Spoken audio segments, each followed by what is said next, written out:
नमस्कार। प्यारे बंधुओं और भगनियों, मेरा सादर नमस्कार। आज हम लोग बायोसाइकोलॉजी के दूसरे अध्याय के संबंध में चर्चा करेंगे कि किस प्रकार हमारा मन और हमारी वृत्तियां, जो हमारी मानसिक अभिव्यक्तियां हैं, वो किस प्रकार हमारे जीवन को प्रभावित करती हैं। हमारा मन क्या है, इस संबंध में हम समझने की चेष्टा करेंगे और अपने अस्तित्व के संबंध में भी जानकारी लेंगे। मन एक ऐसा बिंदु है, एक ऐसा विषय है जिसके संबंध में बहुत स्पष्ट धारणा करना कठिन है। तब भी मन एक ऐसा गतिशील चीज है जो लगातार अपने विषय वस्तु के साथ जुड़ा रहने के कारण अस्तित्व में रहता है। मतलब मन का अस्तित्व उसकी सोच पर निर्भर है। बगैर सोच के वो मन अस्तित्व में नहीं रह सकता है। अगर ऑब्जेक्टिविटी मन के सामने नहीं है तो मन का अस्तित्व नहीं है। अब ये जो मन है, इसका अस्तित्व हम लोगों के इस विराट विश्व ब्रह्मांड की जो संरचना है उसमें जिसे हम लोग प्रतिसंचर धारा कहते हैं। मतलब जब ये सृष्ट जगत अपने मूल उत्स की ओर लौटने का प्रयास करता है तो वो जो विकास का क्रम है, वो जीवों के विकास का वो जो क्रम है, उसे हम प्रतिसंचर धारा कहते हैं। संचर धारा माने हुआ इस विश्व की सृष्टि का क्रम। मतलब विश्व के सृष्टा मूल, जिसे हम लोग परम पुरुष कहते हैं अथवा जिसे हम लोग परम चैतन्य सत्ता कहते हैं, उस परम चैतन्य सत्ता से जब इस विश्व की सृष्टि होती है एक विशेष बिंदु पर, एक विशेष क्षेत्र में, क्योंकि ये जो परम सत्ता है, ये परम चैतन्य सत्ता या परम पुरुष हैं, ये अनंत हैं। और इस अनंत सत्ता के एक क्षेत्र में जब प्रकृति के प्रभाव को स्वीकार करके वे सृष्टि करते हैं तो सृष्टि संरचना की जो प्रोसेस है, जो धारा है, उसे हम लोग संचर कहते हैं। अब संचर धारा में जो सबसे पहले प्रकट होता है, जो सबसे पहले सृष्ट होता है, वो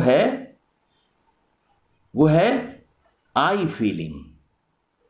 माने अस्तित्व की सबसे पहली जो सृष्ट वस्तु है वो है कॉस्मिक आई फीलिंग। मतलब एक मननशील सत्ता का जो मूल बिंदु है उसका निर्माण होता है। और ये मननशील सत्ता अपने आप को एक्टिवेट करने के लिए अगले स्तर में कॉस्मिक ईगो या कॉस्मिक अहम को सृष्ट कर देती है। और ये अहम तत्व जो है, ये जो कॉस्मिक अहम तत्व है, इसका अस्तित्व बिना विषय के नहीं रह सकता है। इसलिए ये अपने साथ में इस संपूर्ण जगत को सृष्ट करती है। और जिस प्रकार ये जगत को सृष्ट करती है, जिसके माध्यम से जगत को सृष्ट करती है, उसे हम लोग विश्व का या कॉस्मिक चित्त कहते हैं, या कॉस्मिक मन का वह रूप जिसने इस विश्व का रूप परिग्रह कर लिया है। ये विश्व का रूप परिग्रह करने वाली जो सत्ता है वो है वो भूमा चित्त या कॉस्मिक चित्त। तो इस प्रकार सबसे पहले, जिसे हम लोग कॉस्मिक माइंड कहते हैं या भूमा मन कहते हैं, उसकी सृष्टि हो जाती है। तो संचर धारा में ये भूमा मन सृष्ट होता है। ये भूमा मन आगे चलकर पंच महाभूतों को सृष्ट करता है, और पंच महाभूतों में जो सबसे क्रूड है, सबसे जड़ है, वो है जड़ तत्व या पृथ्वी तत्व। तो ये जड़ तत्व जो है, इसके अंदर आंतरिक संघर्ष के कारण, आंतरिक और बाह्य संघर्ष के कारण जैसे जैसे ये जड़ तत्व चूर्णीभूत होता है, तो इसी जड़ तत्व से अनुचित्त का जन्म हो जाता है। यहां पर वो प्रक्रिया उल्टी चलती है। जैसे हमने देखा कि संचर में सबसे पहले महत्तत्व या कॉस्मिक आई फीलिंग का जन्म होता है, तो यहां पर जो सबसे क्रूड तत्व है, मन का क्रूड तत्व माने चित्त का उद्भव हो जाता है। और ये चित्त धीरे धीरे आगे बढ़ता है, मतलब जीवों की सृष्टि का क्रम स्टार्ट हो जाता है। सबसे न्यूनतम जो विकसित जीव हैं, उनका सबसे पहले विकास होता है। वही जीव जो हैं जब आगे बढ़ते हैं विकास के क्रम में, जब वो आगे बढ़ते हैं तो उनके साथ ही इस चित्त का जो दर्शक है, जो चित्त का जो विटनेसिंग एंटिटी है, जो जिसे हम लोग चित्त का साक्षी सत्ता कहते हैं, या जिसके कारण चित्त क्रियान्वित होने लगता है, उसे हम लोग यूनिट या अणु अहम कहते हैं। और अणु अहम का जन्म हो जाता है। इसके बाद उसका जो साक्षित्व लेने वाला अस्तित्व रूप है, जिसे हम लोग अणु महत कहते हैं, उसकी सृष्टि हो जाती है। और इस प्रकार एक उन्नत मन प्रतिसंचर धारा में पैदा हो जाता है। अब ये जो उन्नत मन है, इसका अस्तित्व इसके साक्षित्व पर निर्भर करता है। मतलब ये अनुमन का जो दृष्टा है, जो अनुमन का जो विटनेस है, जो साक्षी है, जिसे हम लोग आत्मा कहते हैं, तो आत्मा के अस्तित्व पर ही इस अनुमन का अस्तित्व निर्भर करता है। आत्मा के अस्तित्व के अभाव में, साक्षित्व के अभाव में मन का अस्तित्व नहीं रह सकता है। ये बहुत सूक्ष्म बात है, और इसको हृदयंगम करना होता है कि किसी भी वस्तु का अस्तित्व उसके साक्षित्व पर ही निर्भर है।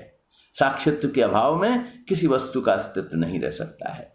तो इस विश्व में जो सृष्टि का क्रम है, इस सृष्टि क्रम में जब जीवों का विकास हुआ है, तो धीरे धीरे हम देखते हैं कि उसका मन उन्नत से उन्नततर होता जाता है। उसका शरीर धीरे धीरे सिंपल कंस्ट्रक्शन से कॉम्प्लेक्स कंस्ट्रक्शन, जटिल से जटिल संभावनाएं लेकर उसका शरीर बन जाता है, और मन आगे बढ़ता है।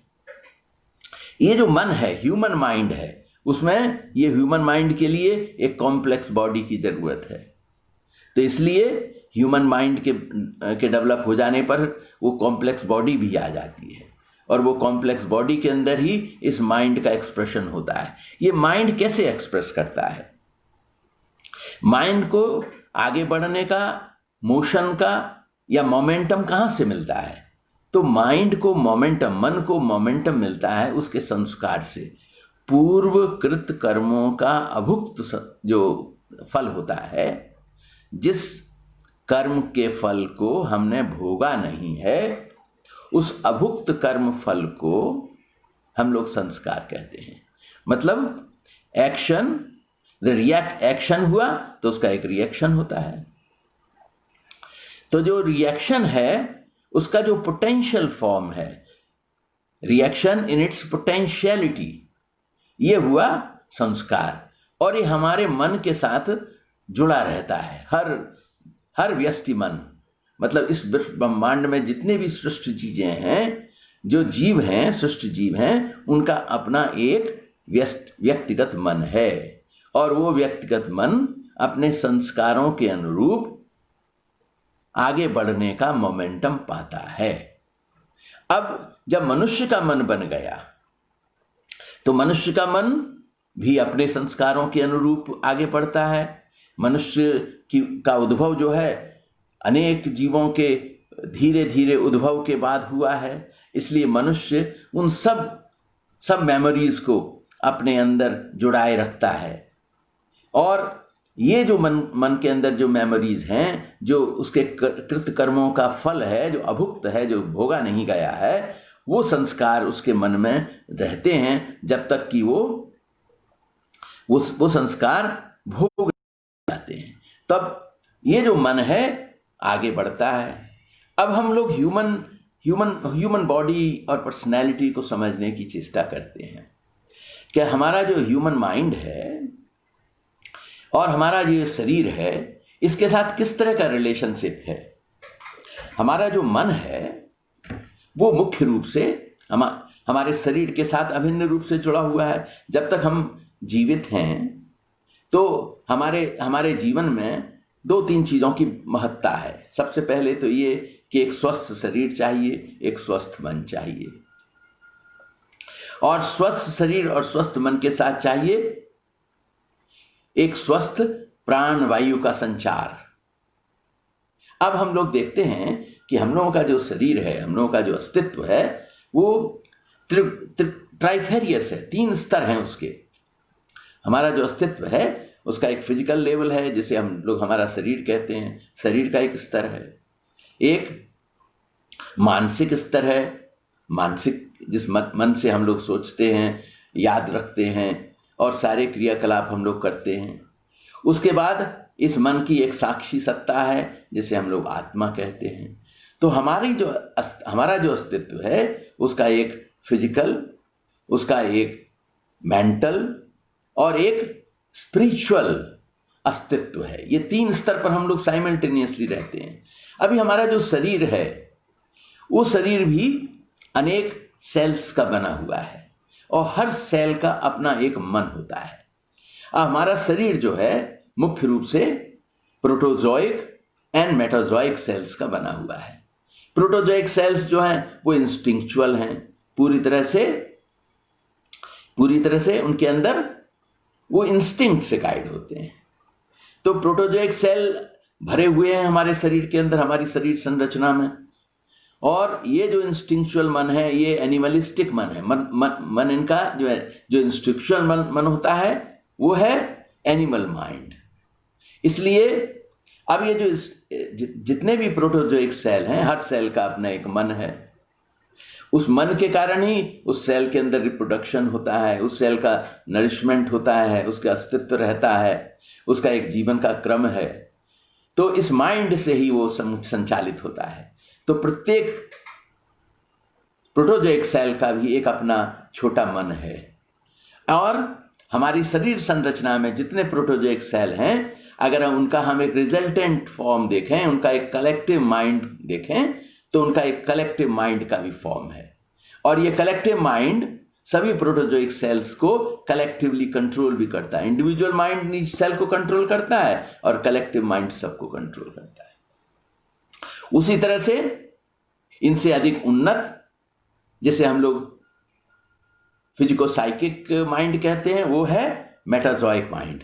वो मेटाजोइक माइंड इन प्रोटोजोइक माइंड्स की अपेक्षा, प्रोटोजोइक सेल्स की अपेक्षा अधिक उन्नत है। और ये जो मेटाजोइक माइंड है, उस सेल्स हैं, इन हर मेटाजोइक सेल का भी अपना एक माइंड है। उसी प्रकार इस संपूर्ण शरीर में जितने मेटाजोइक सेल हैं उनका भी एक कलेक्टिव माइंड है। तो उसी प्रकार जिस प्रकार प्रोटोजोइक कलेक्टिव माइंड है, उसी तरह मेटाजोइक कलेक्टिव माइंड है।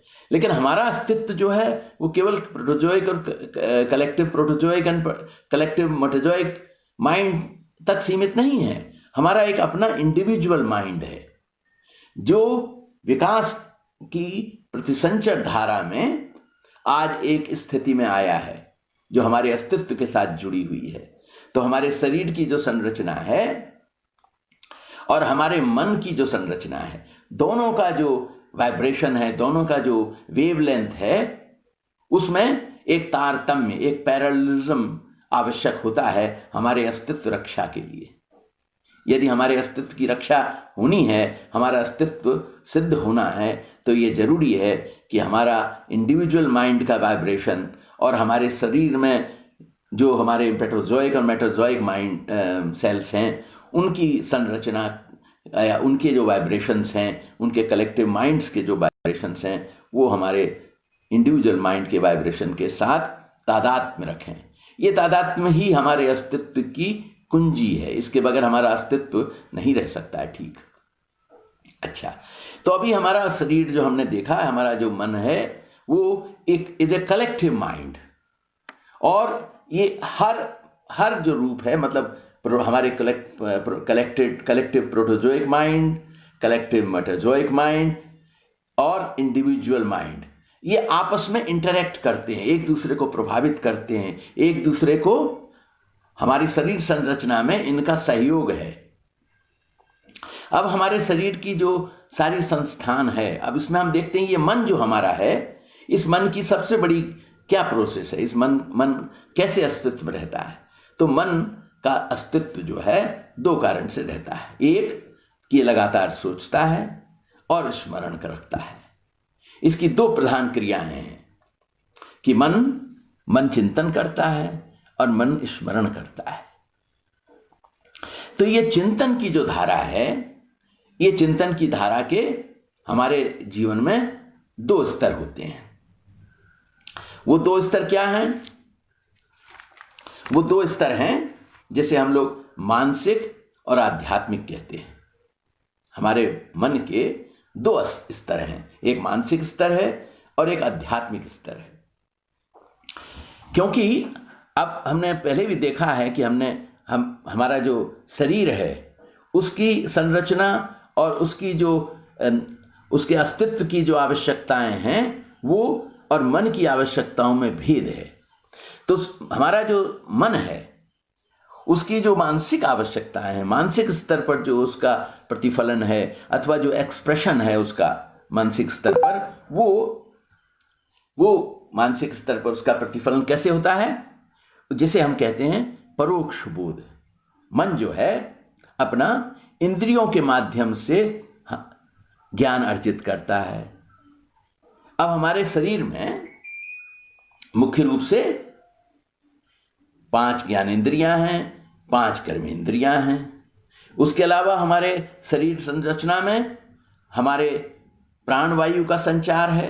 इस प्रकार हमारी 5 अंतः वायु हैं, 5 अंतः प्राण हैं और 5 बहिर्प्राण हैं। और इन सब के ऊपर एक प्राणेंद्रिय है। तो ये सब संरचना हमारे शरीर की संरचना को महत्व स्थापित करते हैं। साथ साथ ये ही हमारे ज्ञान के दरवाजे हैं। अब जिसे हम लोग ज्ञानेंद्रिय कहते हैं, सेंसरी ऑर्गन्स कहते हैं। सेंसरी ऑर्गन्स में जैसे हम लोग दर्शन क्रिया करते हैं, आँख से देखते हैं, नाक से सूंघते हैं, कान से सुनते हैं। तो ये जो क्रियाएं हो रही हैं इसका ही एक्सटर्नल गेटवे है, ये इंद्रिय नहीं है। बिकॉज इंद्रिय का जो मूल स्थान है वो हमारे ब्रेन में है। तो सचमुच में जब जिसे हम लोग दर्शन क्रिया कहते हैं, वो आँख तो केवल गेटवे है। गेटवे पर क्या होता है कि जिस वस्तु को हम देख रहे हैं वो वस्तु से निकलने वाले तन्मात्र, इन्फ्रेंसेस, हमारी आई उनको ग्रहण करती है। और हमारी ज्ञानेंद्रियों का एक स्वभाव है कि जिस काम को करने के लिए है, जैसे आंख दर्शन क्रिया कर सकती है, कान दर्शन क्रिया नहीं करेंगे, कान श्रवण क्रिया करेंगे, नाक जो है घ्राण क्रिया करेगी और जीभ स्वाद क्रिया करेगी, है ना। तो ये जो पंच कर्मेंद्रियां हमारी स्किन स्पर्श का बोध करेगी। तो जिसका जो एक जोन है, एक लिमिटेड एरिया है जो उनके काम करने का क्षेत्र है, उसी में उनका काम संचालित होता है। तब हमारी जो ज्ञानेंद्रियां हैं वो ज्ञानेंद्रियां इन तन्मात्रों को ग्रहण करती हैं बाह्य एक्सटर्नल गेटवेज के माध्यम से। और ये जो ज्ञानेंद्रियां जिस वस्तु का दर्शन करती हैं या जिस शब्द को सुनती हैं, वो शब्द हमारे एफरेंट नर्व्स के द्वारा, हमारी संज्ञा नाड़ियों के द्वारा ब्रेन में चला जाता है, जहां हमारा चित्त इसका रूप परिग्रह करता है।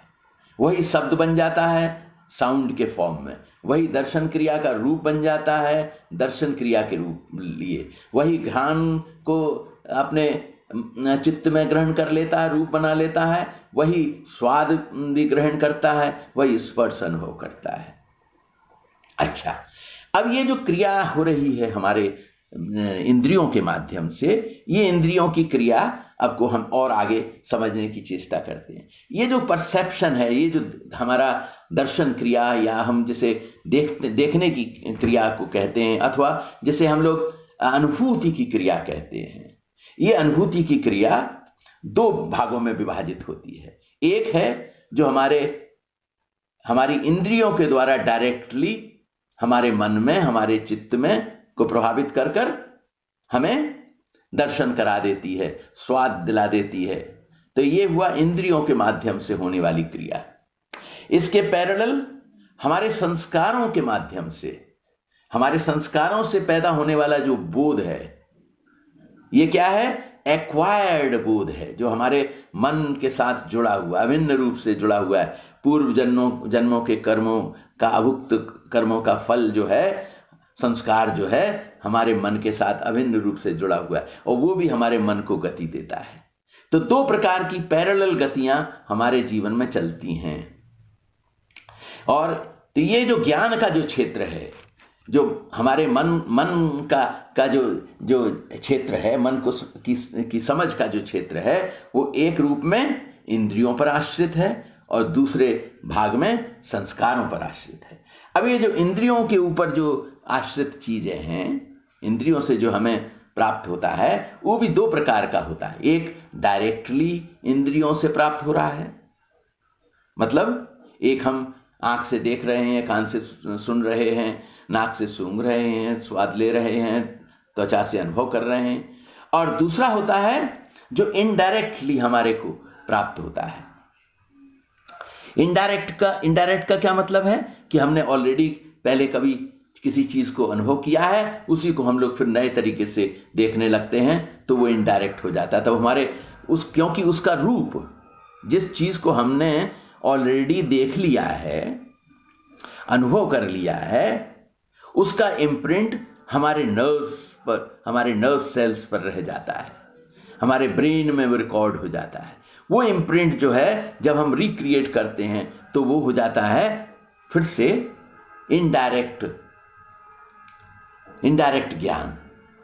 वो इनडायरेक्ट ज्ञान जो है हमें इनडायरेक्ट सेंसरी ज्ञान हो जाता है। अब ये जो हमारा ज्ञान है, जिसे हम लोगों ने इनडायरेक्ट ज्ञान या कहा, या संस्कारज ज्ञान भी कहा, जिसे हम लोगों ने कहा कि अब हम दूसरे रूप में चलते हैं। हमने इंद्रियों को देख लिया, अब हम संस्कार को देखते हैं कि संस्कार से उत्पन्न होने वाला ज्ञान जो है, उसके भी दो रूप होते हैं। एक तो है जिसे हम लोग कहते हैं इंडिविजुअल, या जिसे हमारे संस्कार के कारण हमारे मन पर प्रभाव रह जाता है, जो संस्कारगत है। उसके भी दो रूप हैं। एक है जिसे हम लोग इनबॉर्न इंस्टिंक्ट कहते हैं। जैसे जब बच्चा पैदा होता है तो उसे सिखाने की जरूरत नहीं है, वो माँ के स्तन से दूध पीने की स्वाभाविक क्रिया को इंस्टिंक्चुअली जानता है, उसको बताने की जरूरत नहीं है। तो ये हुआ इनबॉर्न इंस्टिंक्ट। इनबॉर्न इंस्टिंक्ट के द्वारा मनुष्य जीव जो है अपना क्रिया करते हैं। जितने भी स्तनपायी जीव हैं वो अपनी माँ के स्तन से दूध का पान करने के लिए उनको कोई अलग से समझाने बुझाने की जरूरत नहीं पड़ती है। स्वाभाविक रूप से वो ऐसा करते हैं। तो ये स्वतः ज्ञान है जिसे हम लोग इनबॉर्न इंस्टिंक्ट कहते हैं। पैदाइशी ही उनके अंदर ये रहता है, क्योंकि ये काम वो पूर्व जन्मों से करते चले आ रहे हैं। तो उनके अंदर ये मेमोरी है, और वो मेमोरी स्वाभाविक रूप से पैदा होते ही, बच्चे के जन्म होते ही एक्सप्रेस हो जाती है। और दूसरी क्या है मेमोरी? दूसरी मेमोरी है जिसे हम लोग संस्कारज मेमोरी कहते हैं। मतलब जो हैबिचुअल इंस्टिंक्ट होता है, मतलब जिस चीज को हम बार बार देखते जाते हैं, देखकर सीखते जाते हैं, तो ये जो हैबिचुअल इंस्टिंक्ट होती है, मतलब जिसे हम लगातार देखने के बाद सीख लेते हैं और वो क्रिया हमारे मन को प्रभावित करती है। तो इस प्रकार ये हमें हमारे ज्ञान के दरवाजे खुल जाते हैं, जिसे हम लोगों ने मानसिक स्तर का ज्ञान देखा हमने। ये मानसिक स्तर का ज्ञान पूर्ण रूप से इंद्रियों और संस्कार के ऊपर अभिन्न रूप से जुड़ा हुआ है। अब दूसरे स्तर पर हम जब अपरोक्ष बोध की ओर जाते हैं, जिसे हम लोग आध्यात्मिक ज्ञान कहते हैं, तो आध्यात्मिक ज्ञान की भी अलग शाखाएं हैं। उसमें सबसे महत्वपूर्ण, सबसे पहले आ जाता है स्फूर्त ज्ञान। माने हमारे अंदर आध्यात्मिकता का जो ज्ञान है वो स्वतः स्पॉन्टेनियसली, सहज रूप से ही जन्म ले लेता है। ये जो सहज में जन्म लेने वाला जो ज्ञान है, जिसे हम लोग स्फूर्त ज्ञान कहते हैं, इस स्फूर्त ज्ञान की दो शाखाएं हैं। ये जो आध्यात्मिक ज्ञान की जो दो शाखाएं, उसमें सबसे पहली शाखा है अपरोक्ष आभास। माने जब मनुष्य साधना क्रम में अथवा अन्य किसी माध्यम से अपने मन को किसी सद्भावना से, उच्च भावना से, दया, ममता, करुणा के साथ और दूसरे की सेवा करने के लिए उद्धत होते हैं, अथवा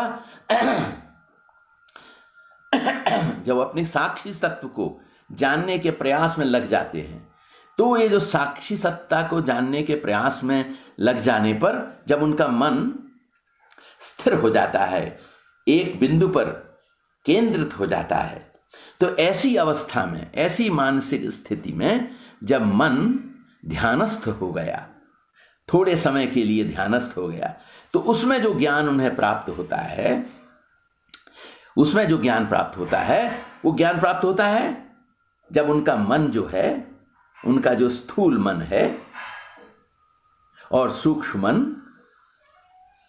जब अपने कारण मन के साथ संयुक्त हो जाता है। जब मनुष्य का मन ध्यान की स्थिति में एक बिंदु पर केंद्रित हो जाता है, उस बिंदु रूप मन को, जिसे हम लोग पिनेकल्ड माइंड की भी कह सकते हैं, उस फोकस्ड माइंड को, वो फोकस्ड माइंड का जो स्थूल और सूक्ष्म मन है, वो अपने कारण मन के साथ संयुक्त हो जाता है और कारण मन सर्वज्ञ है।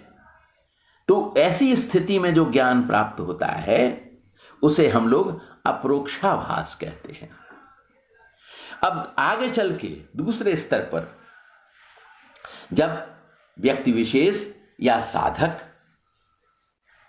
आध्यात्मिक साधना के द्वारा अपने मन को ध्यानस्थ कर लेते हैं और लगातार इस प्रयास को करते रहते हैं, तो निरंतर ध्यान की स्थिति में जाने और लौट आने पर और एक ऐसी स्थिति में वो चले जाते हैं जिसे कि हम लोग सामान्य रूप से कहते हैं कि उनका मन जो है वो अपने साक्षी तत्व के साथ एकाकार हो गया।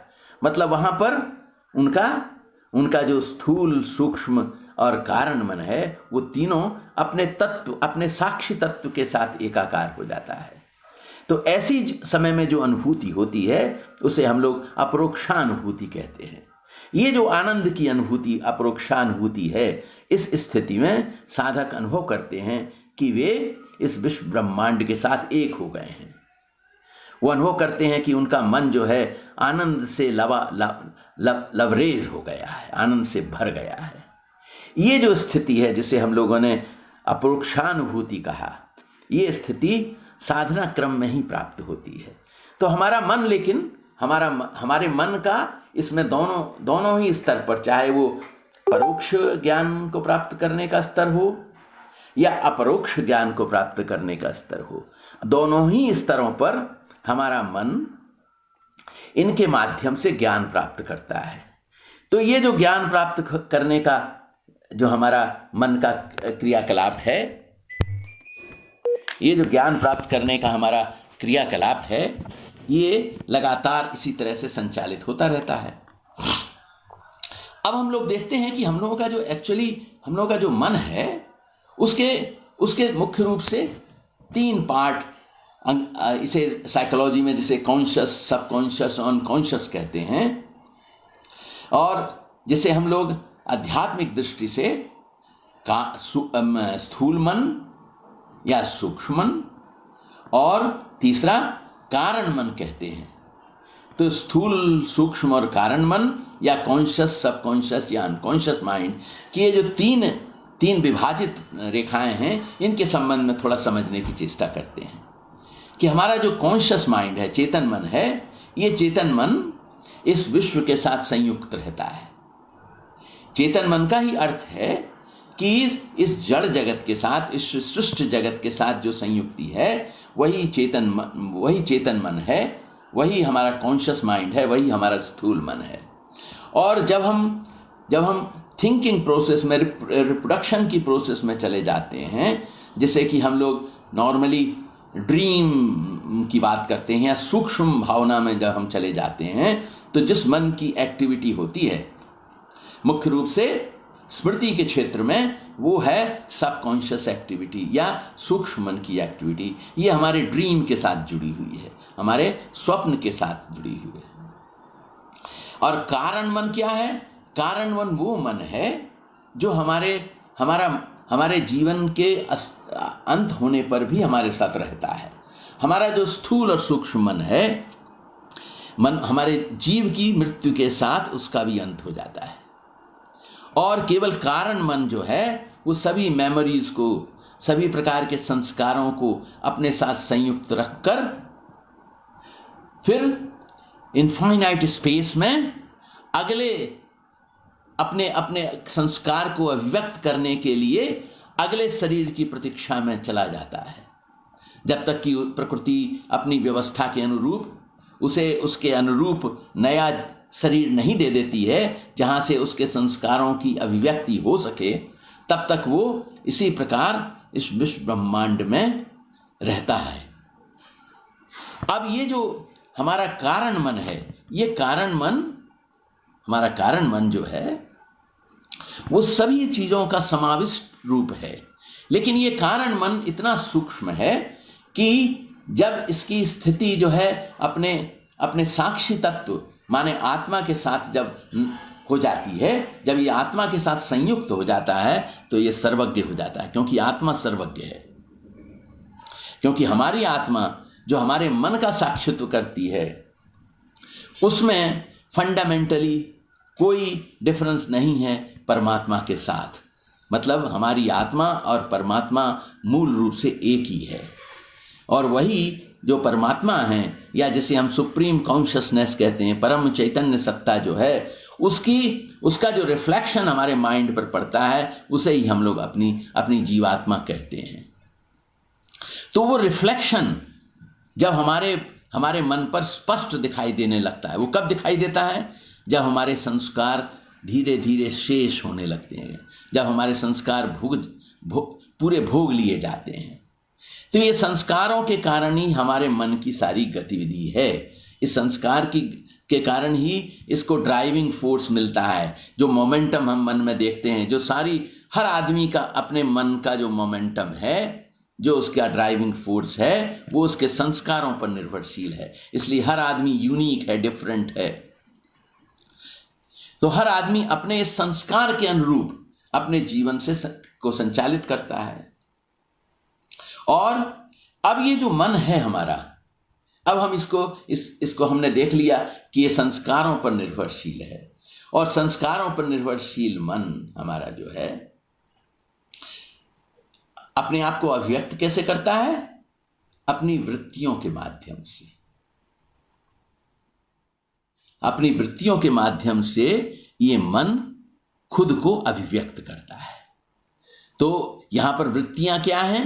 वृत्तियां माने जैसे लव, हेट्रेड, ममता, ये सब जो वृत्तियां हैं हमारे शरीर मन में जो व्याप्त हैं, हमारे मन के अंदर जो व्याप्त वृत्तियां हैं, ये वृत्तियां क्या हैं? ये मन के एक्सप्रेशन है। मन का एक्सप्रेशन कैसे होता है? जैसा संस्कार का मोमेंटम होता है, जैसा संस्कार का दबाव होता है, उसी प्रकार हमारा मन इन वृत्तियों के सहारे अपने आप को एक्सप्रेस करता है। तो ये वृत्तियां जो हैं मन का एक एक्सप्रेशन है। ये वृत्तियां हमारे साथ अभिन्न रूप से कैसे जुड़ी हुई हैं? क्योंकि जो अनुभूतियां हमने पूर्व जन्मों में इकट्ठी की हैं, उसमें सभी प्रकार की अनुभूतियां हैं। सामान्य रूप से इन मनुष्य का जो शरीर है, जो सबसे अधिक जटिल शरीर और मन है, उसके अंदर प्रधान रूप से 50 वृत्तियां हैं। और ये वृत्तियां हमारे मन के एक्सप्रेशन का रूप हैं। और इन वृत्तियों का जो एक्सप्रेशन है, अलग अलग एक्सप्रेशन, कहीं पर किसी के हृदय में ममता अधिक है तो किसी के हृदय में प्रेम की भावना अधिक है, तो किसी के मन में घृणा की भावना अधिक है, किसी को भय अधिक है तो किसी को शंका अधिक है, किसी को अविश्वास अधिक है, किसी को अवज्ञा है, कोई किसी की बात नहीं सुनता है, किसी के अंदर काम वृत्ति का बाहुल्य है। तो सामान्य रूप से जैसे हम लोग जानते हैं अष्टपाश और खट रूपों के रूप में, उन सब रूपों को समाहित करके हमारे मन के अंदर 50 मुख्य वृत्तियां हैं। और इन 50 मुख्य वृत्तियों की अभिव्यक्ति इस बात पर निर्भर करती है कि हमारे संस्कार किस प्रकार के हैं। तो संस्कारों के अनुरूप हमारी वृत्तियों की अभिव्यक्ति होती है। तो अलग अलग मन का संस्कार अलग है, इसी प्रकार अलग अलग मन की अभिव्यक्तियां इन वृत्तियों के माध्यम से भिन्न भिन्न होती हैं। अब ये जो 50 हमारी वृत्तियां हैं, इनकी अभिव्यक्ति हमारे मन में आंतरिक रूप से भी होती है और बाह्य रूप से भी होती है। आंतरिक और बाह्य दोनों रूपों में होती है। तो आंतरिक और बाह्य रूपों में होने के कारण हम क्या देखते हैं कि हमारी जो अभिव्यक्तियां हैं वो 50 वृत्तियां दुगनी हो जाती हैं। 50 आंतरिक और 50 बाह्य वृत्तियां, तो इस प्रकार 100 वृत्तियां हो जाती हैं। और ये 100 वृत्तियां जब हमारी 10 इंद्रियों के माध्यम से, हमारी 5 ज्ञानेंद्रिय और 5 कर्मेंद्रिय के माध्यम से अभिव्यक्त होती हैं, इस विश्व में अभिव्यक्त होती हैं, इस सृष्टि जगत में अभिव्यक्त होती हैं, तब ये 10 गुनी हो जाती हैं। इस प्रकार मूल रूप से ये 1000 वृत्तियां हमारे मन में रहती हैं। इन 1000 वृत्तियों का जो नियंत्रक बिंदु है हमारे शरीर में, जिसे हम लोग सहस्त्रार चक्र कहते हैं, क्योंकि 1 सहस्त्र माने 1000 वृत्तियां वहां पर नियंत्रित होती हैं। तो हमारा जो पिनियल ग्लैंड है, हमारे शरीर के सबसे ऊर्ध्व में, हमारे ब्रेन के अंदर जो पिनियल ग्लैंड है या सहस्त्रार चक्र है, वो सहस्त्रार चक्र इन 1000 वृत्तियों का नियंत्रण करते हैं। इसीलिए हमारे शरीर में जो भी अभिव्यक्तियां होती हैं, उन अभिव्यक्तियों के लिए हमारी वृत्तियां हमारे शरीर में स्थित ये जो चक्र हैं, 7 चक्र हैं, इन 7 चक्रों को प्रभावित करते हैं। और हर एक चक्र के साथ कुछ वृत्तियों का समावेश है। कुछ वृत्तियां विशेष चक्र के साथ जुड़ी हुई हैं और उनका विभाजन इस प्रकार है कि सबसे निम्न जो चक्र है, जो मूलाधार चक्र हम कहते हैं, जो शरीर संस्थान का जो फाउंडेशन है, वहां पर 4 वृत्तियां हैं। जब हम ऊपर उठते हैं और स्वादिष्ठान चक्र को देखते हैं, ये स्वादिष्ठान और मूलाधार चक्र कहां पर स्थित हैं? हमारी जो रीढ़ की हड्डी है, रीढ़ की हड्डी के केंद्र में जो सुषुम्ना नाड़ी है, उस सुषुम्ना नाड़ी के अंदर ये चक्र स्थित हैं। तो सबसे पहले मूलाधार में हो गए 4 वृत्तियां हैं। उसके बाद स्वादिष्ठान चक्र में 6 वृत्तियां हैं। उसके बाद मणिपुर चक्र में 10 वृत्तियां हैं। फिर अनाहत चक्र में 12 वृत्तियां हैं। उसके बाद विशुद्ध चक्र में 16 वृत्तियां हैं। और फिर उसके बाद आज्ञा चक्र में 2 प्रधान वृत्तियां हैं। और जो हमारा सहस्रार चक्र है, वो इन 50 वृत्तियों के मल्टीप्लाई करने से जो 1000 वृत्तियां बन जाती हैं, उन 1000 वृत्तियों को नियंत्रित करता है। तो हम लोग देखते हैं कि हमारा शरीर संस्थान जो है, वही हमारी वृत्तियों की अभिव्यक्ति का भी मार्ग है। और ये अभिव्यक्तियां कैसे होती हैं? ये अभिव्यक्तियां होती हैं जब हमारा मन जो है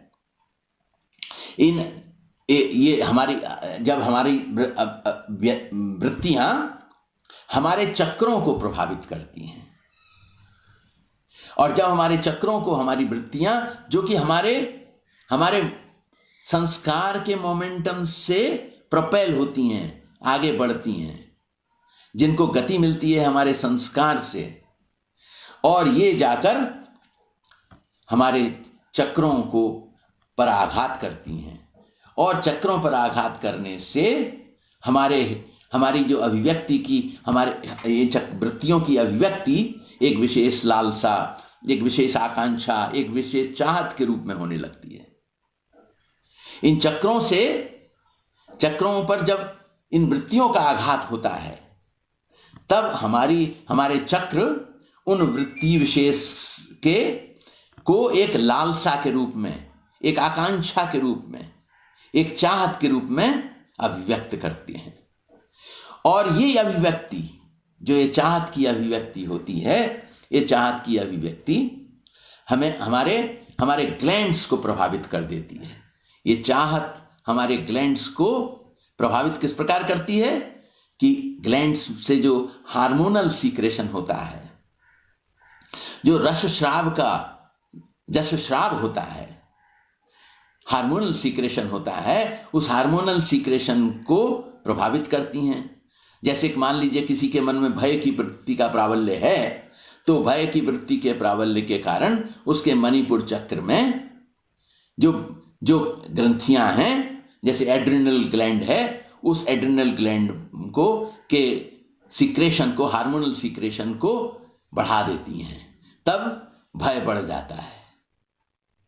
इसी प्रकार अन्य वृत्तियों का भी इसी प्रकार अभिव्यक्ति होता है। अब हम जब लोग देखते हैं कि ये जो हमारी ग्लैंड्स हैं, हमारे शरीर में दो मुख्य ग्रंथियां हैं, जैसे हम लोग पिनियल एंड पिट्यूटरी ग्लैंड कहते हैं, दो मुख्य ग्रंथियां हैं। ये जो दो मुख्य ग्रंथियां हैं, इनके सहयोग करने के लिए बाकी की सहयोगी ग्लैंड्स हैं, सहयोगी ग्रंथियां हैं, जैसे हम लोग सब्सिडियरी ग्लैंड्स भी कहते हैं। और इन दो ग्लैंड्स को भी सहारा देने के लिए, इन दो ग्लैंड्स को भी अधिक प्रभावशाली बनाने के लिए, इनके साथ भी, जैसे पिट्यूटरी के साथ में हाइपोथैलेमस भी एक ग्लैंड है जो हमारे मस्तिष्क में है। उसी प्रकार हमारे अंदर हमारा लिम्बिक सिस्टम है, जो भी हमारे मस्तिष्क में, ये भी हमारा फीलिंग माइंड है।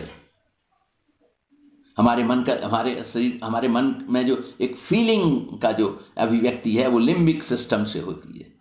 तो हमारे ये जो सेरेब्रल कॉर्टेक्स है, लिम्बिक सिस्टम है, जो हमारा हाइपोथैलेमस है, ये सब जो है हमारे पिट्यूटरी के साथ जुड़े हुए हैं। अब हम लोगों ने अभी तक चक्रों के संबंध में, ग्लैंड्स के संबंध में हल्का सा कुछ ज्ञान प्राप्त किया। अब एक चीज हम लोग समझ लेते हैं कि ये जो हमारे चक्र हैं, ये चक्र केवल एक पर्टिकुलर ग्लैंड से जुड़े हुए नहीं हैं, ये इनका एक विराट एक स्वरूप भी है। जैसे हम लोग उस चक्र का मंडल कहते हैं। जैसे जो हमारा आज्ञा चक्र है, ये आज्ञा चक्र है शशि मंडल। इस शशि मंडल के अंदर पिट्यूटरी ग्लैंड है, हाइपोथैलेमस है, लिम्बिक सिस्टम है, सेरेब्रल कॉर्टेक्स है। उसी प्रकार जब हम लोग आगे देखते हैं, तो इन दो ग्रंथियों, जो मुख्य ग्रंथियों के अलावा हमारे शरीर में, जैसे हमारे विशुद्ध चक्र के साथ थायराइड ग्लैंड है, पैराथायराइड ग्लैंड है, और हर ग्लैंड से भिन्न प्रकार के हार्मोनल सीक्रेशन होते हैं, क्योंकि इस विशुद्ध चक्र में 16 वृत्तियों की अभिव्यक्ति है। वो 16 वृत्तियां क्या हैं? सामान्य जानकारी के लिए, वो 16 वृत्तियों में 7 सुर सप्तक हैं, सा रे गा मा पा धा नी सा। तो ये 7 जो सुर हैं, इनकी अभिव्यक्ति इसी विशुद्ध चक्र से होती है। तो इन विशुद्ध चक्र से अभिव्यक्ति के लिए हमें किस चीज की जरूरत है? प्रॉपर हार्मोनल सीक्रेशन की जरूरत है, जिनका गला कंठ बहुत मधुर होता है, जिनकी अभिव्यक्ति मतलब मधुर होती है, वो इसी ग्रंथि के इसी विशुद्ध चक्र पर के साथ जुड़ी हुई ग्रंथियों के प्रभाव के कारण होता है। अब हम लोग देखें कि हमारे शरीर में जो ध्वनि का ध्वनि की जो अभिव्यक्ति होती है वो किस प्रकार होती है? वो ध्वनि की अभिव्यक्ति हमारे जब कोई विशेष भावना हमारे हृदय में जन्म लेती है जिसको कि हम अभिव्यक्त करना चाहते हैं, तो उस भावना का जो मूल स्वरूप होता है उसे हम लोग परा कहते हैं। वो हमारे मूलाधार चक्र में स्थित होता है।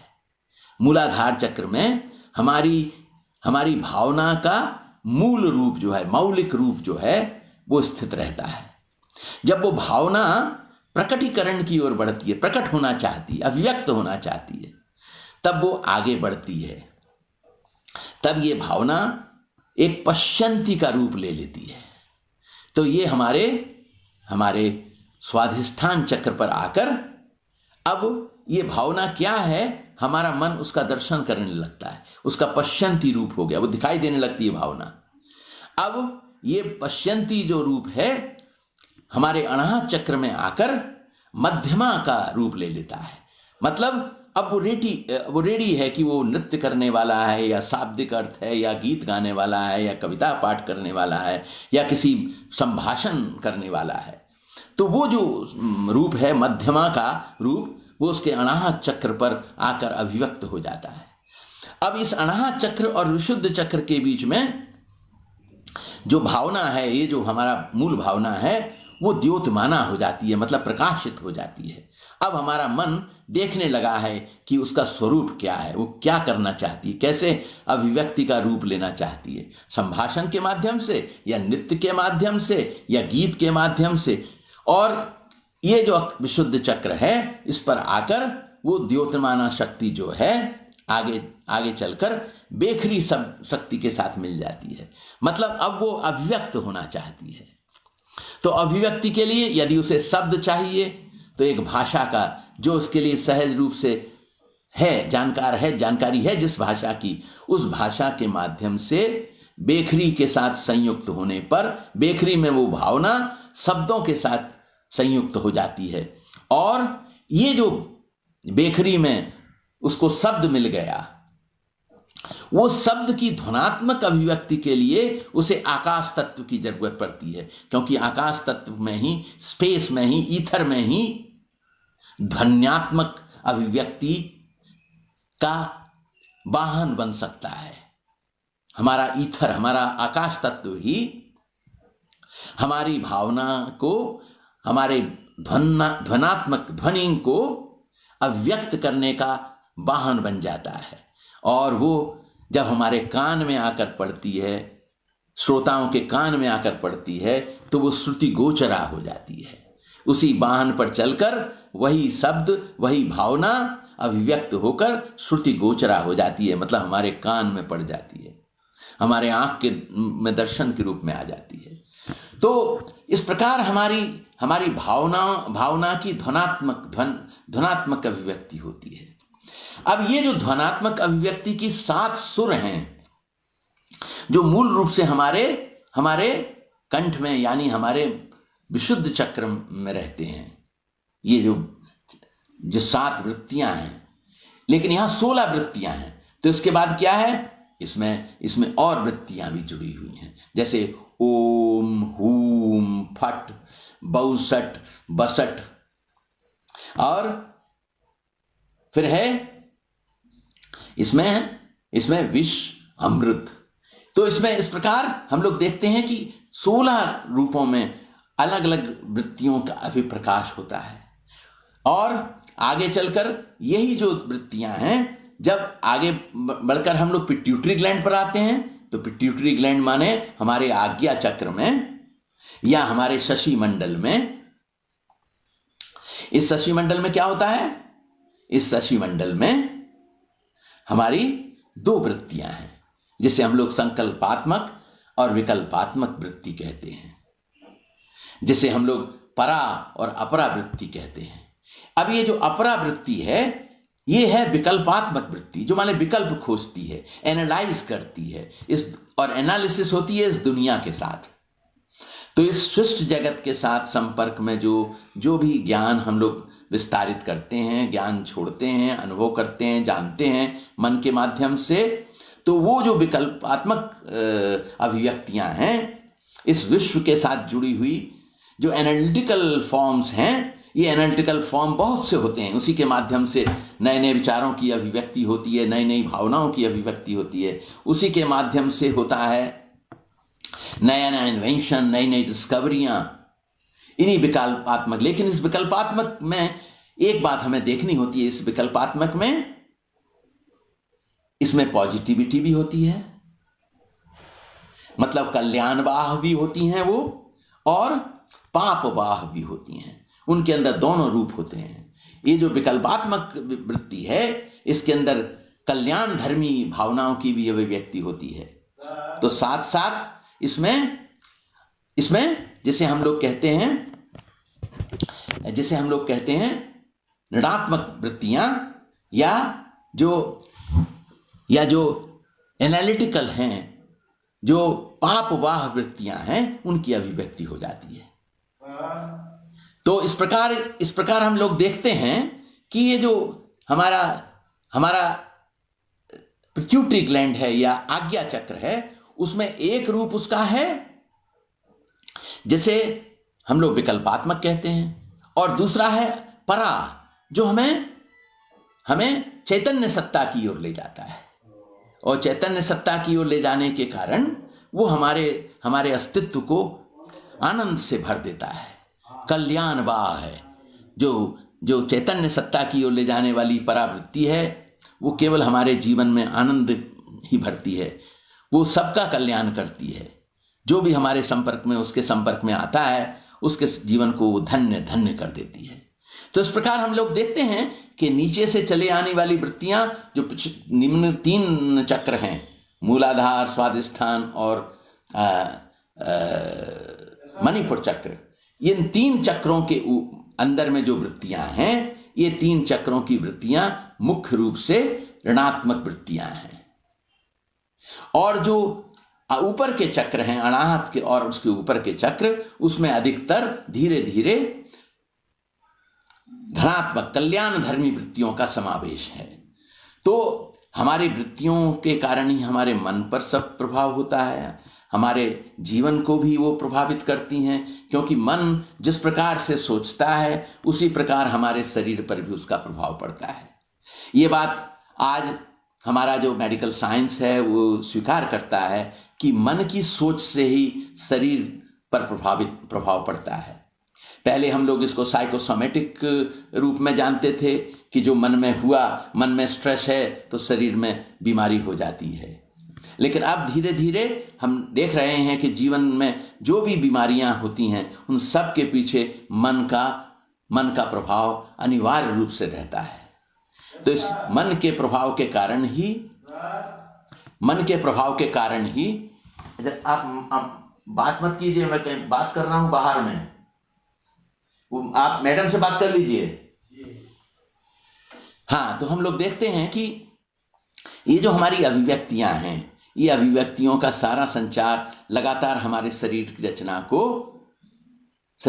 को प्रभावित करता है, और ये हमारे शरीर को कल्याणवाह भी बनाता है। मतलब हमारे शरीर का वाइब्रेशन भी, हमारे प्रोटोजोइक, हमारे मेटाजोइक सेल्स, हमारे चक्रों को शुद्ध कर देता है। जब हमारे मन पर परावृत्ति का प्रभाव हो जाता है, तब उस स्थिति में हमारे शरीर के जो निम्न चक्र हैं, वहां पर रहने वाली अधोमुखी या निम्न स्तरीय जो वृत्तियां हैं, वो भी सामान्य रूप से व्यवहार करती हैं, उनका आधिक्य नहीं होता है। लेकिन जब और हमारी जो ऊर्ध्व चक्र हैं, अनाहत और उसके ऊपर के जो चक्र हैं, वो चक्र जो हैं परा के प्रभाव में आनंदित हो जाते हैं, जब उनको पिट्यूटरी ग्लैंड का सीक्रेशन मिलता है। सामान्य नियम के अनुसार प्लीनियल ग्लैंड और पिट्यूटरी ग्लैंड के सीक्रेशन से ही हमारे शरीर की जितनी भी सब्सिडियरी ग्लैंड्स हैं वो प्रभावित होती हैं। तो ऊर्ध्व ग्रंथियां जो हैं, जैसे पिट्यूटरी ग्लैंड है, वो हमारे शरीर की सभी ग्रंथियों को प्रभावित करती हैं, और उसके प्रभाव उसके शुभ प्रभाव के कारण, कल्याणवाह प्रभाव के कारण हमारा जीवन जो है वो आनंद से भर जाता है। तो इस प्रकार हम देखते हैं कि ये वृत्तियां हमारे मन के साथ अभिन्न रूप से जुड़ी हुई हैं और हमारा मन हमारे शरीर संरचना के साथ अभिन्न भाव से जुड़ा हुआ है, और हमारे शरीर संरचना, हमारे शरीर का जो भी जीवन है वो पूर्ण रूप से इन्हीं पर आश्रित है। मतलब मन और शरीर एक दूसरे के साथ बातचीत करते हैं, मन और शरीर एक दूसरे को प्रभावित करते हैं। मन के प्रभाव से ही शरीर आनंद की स्थिति में या रिलैक्सेशन की स्थिति में रहता है और मन आनंद में रहता है। जब मन आनंद में रहता है तो शरीर रिलैक्स हो जाता है, हमारी प्राणवायु का जो गति है वो धीमा हो जाता है, हमारी ग्राह्य शक्ति, रिसेप्टिविटी ऑफ आइडियाज बढ़ जाती है और हम लोग एक नए जीवन में प्रवेश कर जाते हैं। यही हम लोगों के जीवन की यात्रा है।